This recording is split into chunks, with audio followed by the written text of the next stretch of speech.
সবাই ভালো আছেন তো? সবাই ভালো আছেন তো? তো এই ভিডিওটা আমি বানাতে চাইনি। ফার্স্ট অফ অল এই বাংলা চ্যানেলেই আমি এই ভিডিওটা বানাতে চাইনি, কিন্তু আপনাদের সত্য কথা আমি কোনোদিনও লুকাবো না। আপনাদের যে জানকারিটা দেওয়া উচিত, যে মোটিভেশনটা করা উচিত, সেটা থেকে আমি পিছু হটবো না। আপনারা যদি বিশ্বাস না করেন, আমি জাস্ট বাইরে থেকে আসলাম, স্নান করলাম, ভিডিও করতে বসে গেলাম। এই স্পিরিটটাই আপনার ইউটিউবে রাখতে হবে। এই ধরনের তো কথা অনেক বলেছি, কিন্তু আজকে আমি যে আমার ওয়াইটি স্টুডিও আমি যদি চেক করি, আমার এই ইউটিউব জার্নিতে কোনো লং ভিডিও প্রায় ঘন্টায় 550 ভিউজ আসেনি, 550 উপরে, ঠিক আছে? ঘন্টায় 550 একটা লং ভিডিও। প্রায় সারাদিনে মনে করেন 6 থেকে 7 ঘন্টার মধ্যে 5000 থেকে 6000 ভিউজ চলে আসছে অথবা আসতেছে। অথবা আমি যদি আমার আর্নিংটা দেখাই, তো আর্নিংও খুব ভালো হচ্ছে, ঠিক আছে? আর্নিংটা দেখতে পাচ্ছেন, আর্নিংটা দেখাচ্ছি। চ্যানেলও খুব চলছে, খুব ভালো চলছে। আমার মতে, আমার এক্সপিরিয়েন্সে খুব ভালো আমার চ্যানেলটা চলছে। এখন এই সব জিনিস দেখে আপনারা কী বুঝতে পারবেন আর কী শেখাতে চাচ্ছি সেটা বুঝুন। দেখুন, ভালো ভিডিও ইউটিউবে চলে না। এখন যদি আমি বলি ভাই এই ভিডিওতে তো আপনারা অনেক নলেজ পেয়ে যাচ্ছেন, অনেক জানকারি পেয়ে যাবেন আগে, মানে হচ্ছে এই ভিডিওতে আগেই, ঠিক আছে? কিন্তু আমরা সবসময় ইউটিউবকে দোষারোপ করি, অথবা নিজেকে দোষারোপ করি, অথবা কন্টেন্ট ক্রিয়েটারদের দোষারোপ করি। আমরা কখনো বুঝতে চাই না যে ভিডিওস অথবা ইউটিউবটা কাজ করে কীভাবে। সেটা তো অ্যালগোরিদমের মাধ্যমে চলে, কিন্তু আপনাকে বুঝতে হবে আপনি কীভাবে কাজ করতে পারবেন, আপনি চ্যানেলটাকে কীভাবে মনিটাইজ করতে পারবেন। এখন দেখুন বন্ধুরা, আমার যে এত ভিউজ আসতেছে তার পিছনে কিন্তু অনেক পরিশ্রম আছে। আমি যদি আপনারা ধরেন আমি 1 বছর থেকে 1.5 বছর ধরে কন্টিনিউয়াসলি ইউটিউব চ্যানেলে কাজ করেছি। চাहे 10টা ভিউজ আসুক, চাहे 15টা আসুক, চাहे 25টা আসুক, কন্টিনিউয়াসলি ভিডিও আপলোড করেছি। ডিমোটিভেট নিচে পড়ে গেছি, সেখান থেকে আবার উঠেছি, ডিমোটিভেট আবার হয়েছি, আবার উঠেছি। ইউটিউবের জার্নি হচ্ছে এটা। আপনার কাছে যেরকম 10 থেকে 15 হাজারের মোবাইল আছে, আমার কাছেও সেরকম 10 থেকে 15 হাজারের মোবাইল আছে। আপনারা যেরকম পরিশ্রম করছেন, আমিও সেরকম পরিশ্রম করছি। হয়তো আমি একটু বেশি পরিশ্রম করছি, আপনারা যদি 200-300 সাবস্ক্রাইবার বেশি আনেন। কীরকম বেশি পরিশ্রম করছি? আমি আউটডোরে ভিডিও শ্যুট করেছি অনেক। আউটডোরে গেলেই যে পরিশ্রম হবে সেটা না। এখন আমার কাছে তো মোবাইল নেই, আমার কাছে 1-2টাই মোবাইল থাকবে, তাও আমার পুরনো ভাঙা মোবাইল, ঠিক আছে? ভাঙা মোবাইল কয়জনে দেখে? আমি ভাইয়ের, বন্ধুয়ের, নানা রকমের ভাবেই মোবাইল ম্যানেজ করেছি, ভিডিও আপলোড করি। বাইকের ভিডিও আপলোড করি, 4 চাকার ভিডিও আপলোড করি। এই যে আপলোড করি, হয়তো আমার চ্যানেলে কখনো ভিউজ এসেছে, কখনো ভিউজ আসেনি, কখনো সাবস্ক্রাইবার এসেছে, কখনো আসেনি। কিন্তু এই সমস্ত জিনিসে আমি কী শিখেছি?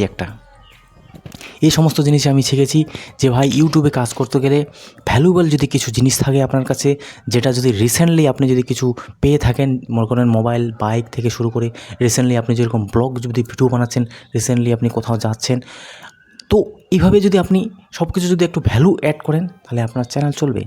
এখন বন্ধুরা, আমি সোজা সাপটা বলেছি, আপনারা যদি ব্লগ চ্যানেলে কাজ করেন, অথবা এডুকেশন পারপাসে কাজ করেন, তাহলে কিন্তু আপনার চ্যানেল আলাদাভাবে কাজ করবে। সেটা আপনাকে বুঝতে হবে। আমার যে নলেজের ভিত্তিতে সেটা আপনারা বুঝে নেবেন, ঠিক আছে? এখন অত ডিটেলসে বলতে গেলে অনেক সময় লেগে যাবে। তো এই যে আমি কাজটা করেছি প্রায় 1 বছর 1.5 বছর ধরে, এর মধ্যে কী শিখেছি? এক তো শিখেছি ভাই, বাইরে ভিডিও শ্যুট করেছি, পরিশ্রম করেছি, 10 থেকে 15 কিলোমিটার গিয়ে ভিডিও শ্যুট করে, নানা ধরনের কৌশলতা করে ভিডিও আসে, আবার এডিট করে আরও আপলোড করে, নানা রকমের সমস্যায় জর্জরিত হয়েও ভিডিও আপলোড করে গিয়ে তারপরে পাবলিশ করে ভিউজ এসেছে 0। তাও আমি কোনোদিনও থেমে থাকিনি, কাজ করে গেছি। কাজের সাথে সাথে অনেক মিথ যেগুলো ছিল, যে দিনে 2 থেকে 3টা ভিডিও আপলোড করতে নেই, কখনো সকালে ভিডিও আপলোড করুন, কখনো বিকালে ভিডিও আপলোড করুন, কপিরাইট কীভাবে আসতে পারে, কপিরাইট ক্লেম কী জিনিস, কপিরাইট স্ট্রাইক কীভাবে আসতে পারে, চ্যানেলের রিচ কীভাবে ডাউন হতে পারে, চ্যানেলের ইমপ্রেশন কীভাবে বানাতে হয়, অডিয়েন্সকে কীভাবে বুঝতে হয়, একটা চ্যানেলকে কীভাবে চালাতে হয়, এই যে এত ধরনের নলেজ, আরও অনেক কিছু আছে আমার মনে পড়ছে না। এই যে এত কিছু নলেজ আমি যে গেইন করেছি, সেটাই আজকে এই চ্যানেলে কাজে লাগছে। আমি প্রায় 1 থেকে 2 দিনের মধ্যে 200 সাবস্ক্রাইবার গেইন করে ফেললাম। প্রায় 1 থেকে 2 দিনের মধ্যেই এত ভিউজ চলে এসেছে, আমি অবাস্তব হয়ে গেছি। এখন বন্ধুরা, আমার এই চ্যানেলে কী করা উচিত জানেন? কারণ এতদিনের নলেজ আছে, এই চ্যানেল যেহেতু আমার ভিউজ আসতেছে, যে কন্টেন্ট লোকে দেখছে সেই ধরনেরই কন্টেন্ট আমাকে বানানো উচিত, তার সাথে সাথে কিছু আলাদা আলাদা কন্টেন্ট ট্রাই করা উচিত। দেখুন, এখন যারা একদম ছোটো ইউটিউবার অথবা যাদের কাছে কিছু নেই, তাদের কিন্তু অনেক কিছু মাথায় রাখতে হয় বন্ধুরা। আপনার কাছে যদি কিছু না থাকে, কিচ্ছু ভ্যালু না থাকে, আপনাকে বন্ধুরা কেউ পাত্তা দেবে না। আজকে আমার কথা শুনছেন, আমার হিন্দি চ্যানেল আছে, মনিটাইজ করেছি, সেটার জন্য কিন্তু আমার কথা পাত্তা দিচ্ছেন অথবা দেখছেন। আমি বেশি এডিট করছি না, তাও দেখছেন। এটাই হচ্ছে মেন বন্ধুরা। আমি কিন্তু সেখানে স্মার্টফোন আনবক্সিং রিভিউ করছি, লোকে আমাকে কেন দেখছে সেটাও একটা ব্যাপার থাকে, প্লাস কিছু জিনিস তাদের প্রয়োজন, লেটেস্ট কন্টেন্ট আপলোড করছি, নানা ধরনের জাস্টিফাই করছি, নানা ধরনের সার্চ করছি, ট্রেন্ডিং টপিক কী আছে। তো এইভাবে নানা কোনো ধরনের জিনিস আমাকে খুঁজতে হচ্ছে, তারপরে কিন্তু সেই ভিডিওটা আমি পাবলিশ করছি। লোকে আমাকে জানতেছে, লোকে আমাকে স্যার বলে, লোকে আমাকে ভাই বলে, যে ভাই আমাকে কি মোবাইলটা পারচেস করা উচিত, সেটা কিন্তু আপনাকে দেখাতে হবে। আপনারা একদিনে হবেন না। আমার কাছে যে আজকে পরামর্শ চাচ্ছে 10 থেকে 15,000 টাকার মোবাইল নেবে, সে আমার পরামর্শ, আমি যদি বলি ভাই এই মোবাইলটা আপনাকে নিতে হবে না, সে নেবে না। অন্ধের মতো বিশ্বাস করে পাবলিক। তো সেখানে আপনাকে কীভাবে কাজ করতে হবে, ভিডিও আপলোড করার সাথে সাথে আপনার 100-150 যদি ভিউজ চলে আসে 1 থেকে 2 মিনিটের মধ্যে, আপনার কেমন লাগবে যে ভাই আমার ভিডিও পাবলিশ হওয়ার সাথে সাথে এত ভিউজ। তো অডিয়েন্স কামড়ে খাওয়ার জন্য তৈরি হয়ে আছে। এরকম চ্যানেল তৈরি করতে গেলে আপনার অনেক পরিশ্রম করতে হবে, অনেক কিছু জিনিস বুঝতে হয়, শিখতে হয়, অনেক কিছু, তারপরে আপনার চ্যানেল গ্রো হয়। আজকে এই ভিডিওতে আমি বেশি কিছু বলছি না, এতটুকুই রাখলাম। নেক্সটে আরও এই নিয়ে আলোচনা হবে, আরও সব কিছু হবে। এই ভিডিওর থাম্বনেল একটু ক্লিকবিট করছি, ঠিক আছে, একটু ক্লিকবিট করছি। যদি এই ভিডিওতে আমার 2000 ম্যাক্সিমাম প্লাস ভিউজ আসে, তাহলে হয়তো পার ডে ভিডিও আপলোড করব। না হলে কিন্তু আমি 1 দিন 2 দিন 3 দিন 4 দিন পরে গ্যাপ করে ভিডিও আপলোড করব, কারণ হিন্দি চ্যানেলে আমাকে ভিডিও বানাতে হচ্ছে। ঠিক আছে, আপনারা কমেন্ট করবেন যে ভাই রেগুলার বেসে ভিডিও আপলোড করব না কি করব, কারণ আমি তো ভাই ভূতদের সাথে কথা বলছি না, আপনাদের সাথে কথা বলছি। এই চ্যানেলটাই হচ্ছে আপনাদের জন্য। হ্যাঁ, আমার তো সেখানে প্রফিট আছে, চ্যানেল মনিটাইজ হলে আর্নিং হবে, কিন্তু আমি সময়টা দিচ্ছি, সেটার আমার ভ্যালু তো অবশ্যই থাকা উচিত বন্ধুরা। তো অবশ্যই আপনারা কমেন্ট করে জানাবেন। আমি লাইভে যাই না এই জন্যই, হ্যাঁ, আমি এটাও আপনাদের বলে দিচ্ছি, লাইভে আমি এই জন্যই যাই না। লাইভে যদি আমি 30 থেকে 35 মিনিট যাই, সেখানে আমার সময় নষ্ট হয় বন্ধুরা। আপনাদের হয়তো হেল্প হতে পারে, অনেক সময় লাইভে কেউ আসে না, ঠিক আছে, ছোটো চ্যানেল, লাইভে না যাওয়াই বেটার।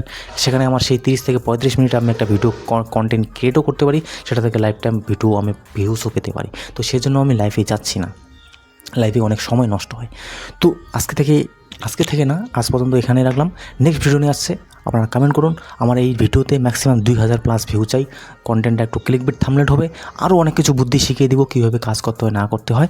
হ্যাঁ, আমিও কিন্তু মহান ক্রিয়েটার না। আমার যে এত ভিউজ এসেছে, আমার কাছে 200-400 একটা লং কন্টেন্টে ভিউজ আসা আমার কাছে একটা আনন্দের, আমার কাছে একটা বিশাল। এইভাবেই কাজ করতে হয়। আপনি যদি ভাবেন ভাই আমার একদিনে 1 লাখ 2 লাখ করে ভিউজ আসবে, 10,000 4,000 ঘন্টায় ভিউজ আসবে, তাহলে ভাই আপনি আলাদা জগতে আছেন। আমাদের ছোট ছোট জিনিস নিয়ে খুশি থাকতে হয়, আমাদের একটা সাবস্ক্রাইবার নিয়ে খুশি থাকতে হয়, আমাদের 100টা সাবস্ক্রাইবার নিয়ে খুশি থাকতে হয়, আমাদের 200টা সাবস্ক্রাইবার গেন হলে সেখানে আমাদের আনন্দিত হতে হয়, আমাদের 200টা ভিউজ আসলে আমাদের আনন্দিত হয়। আপনি যদি ভাবেন আমার 200 আসতেছে, ওর 2000 আসতেছে, ব্যর্থ হবেন, কোনোদিনও সেখানে এগোতে পারবেন না। আমি আমার জায়গা থেকে, আমি যদি যেহেতু আমি মোবাইল নিয়ে ভিডিও বানাচ্ছি, আমি যদি অন্য কন্টেন্ট ক্রিয়েটার দেখি, ভাই ওদের তো লাখ দিয়ে ভিউজ আসতেছে, ওরা ভালো কোয়ালিটি দিচ্ছে, ওদের কাছে অনেক অডিয়েন্স, আমার কাছেও অডিয়েন্স আছে, কিন্তু ভাই আমি যদি এটা ভাবি যে ভাই আমি তাহলে কী করে গ্রো হবো, কিন্তু না ভাই, অডিয়েন্স সবার জন্য, এখানে অডিয়েন্সের ভেদাভেদ থাকে না। অডিয়েন্স যে আপনাকে সাপোর্ট করবে না সেটা কোনো কথা না, কাকে কার ভালো লাগে সেটা কেউ বলতে পারবে না বন্ধুরা। তো নেক্সট ভিডিও নিয়ে আসতেছি। Thanks for watching. জয় হিন্দ, বন্দে মাতরম।